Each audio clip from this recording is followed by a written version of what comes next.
Taib.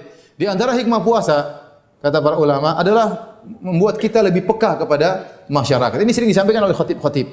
Tatkala kita sedang berpuasa, kita tahu bagaimana rasanya lapar, kita tahu bagaimana rasanya haus. Dan satu yang paling parah, yang kita tahu bagaimana yang harus menahan syahwat, itu berat. Lebih berat daripada menahan lapar dan dahaga. Ya. Apalagi laki-laki. Makanya Rasulullah SAW kalau sudah bicara tentang syahwat, Rasulullah SAW menyuruh wanita untuk siap melayani suaminya kapan saja. Karena masalah syahwat tidak menerima penundaan. Kalau masalah lapar dan dahaga masih bisa ditahan, masih bisa ditunda 2 jam lagi. Kalau syahwat terkadang susah ya.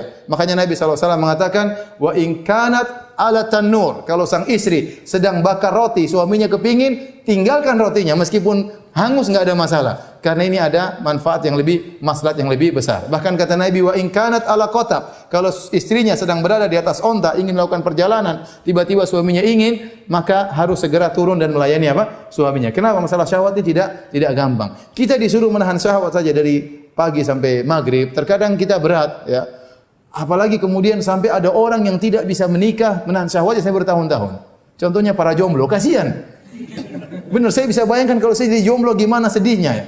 Saya jadi jomblo, jadi duda, kasihan. Apalagi zaman sekarang ini. Jomblo-jomblo zaman dulu, zaman-zaman kita dulu masih belum nikah, saya masih umur 20, 19. Godaan tidak seperti sekarang ini. Sekarang luar biasa, fitnah wanita di mana-mana ya.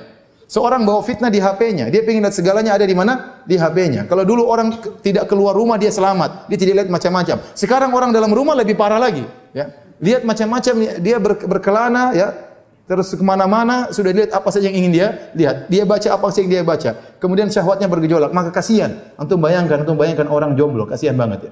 Apalagi jomblo 40 belum nikah-nikah, kasihan ya. Ada orang sudah 40 belum nikah-nikah. Saya ketemu orang umur 60 belum nikah, kasihan subhanallah. Ini jomblo abadi, kasihan. Benar-benar kita rasakan susahnya. Dan saja saya pergi haji meninggalkan istri, berat bagi saya.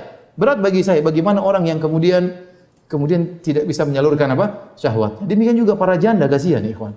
Ya. Benar, janda-janda harus ada yang tolong. Ya kasihan, benar. Kemudian cerai dengan suaminya meninggal, kemudian tapi apa yang boleh buat, kita enggak berani menolong janda ya. Kita paling menolong dengan apa? Dengan duit. Padahal barang siapa, kata Nabi, man as-sa'i 'alal aitam wal armalah wal aramil kal mujahid fisabilillah. Orang yang membantu anak yatim dan orang janda seperti berjihad di jalan Allah Subhanahu wa taala. Mana para mujahidin? Semuanya penakut ya. Tapi saya bisa bayangkan, benar. Saya sering dengar kasihan janda itu. Gimana lagi? Ya, kita semua penakut-penakut semuanya. Saya juga termasuk yang penakut, saya jujur saja. Tapi maksud saya kasihan. Dengan kita berpuasa kita tahu bahwasanya syahwat itu butuh disalurkan. Sehingga timbul kepekaan bagi kita. Maka kita lebih santun kepada janda, lebih santun kepada jomblo. Makanya para ulama mengatakan kalau ada jomblo tidak punya duit untuk menikah, boleh kasih uang zakat. Kasihan dia. Ya, kita menyelamatkan harga dirinya. Kita kasih uang zakat supaya dia bisa menikah, biaya dia untuk menikah. Ya ini menemukan kepekaan kita terhadap orang-orang yang kesusahan ya.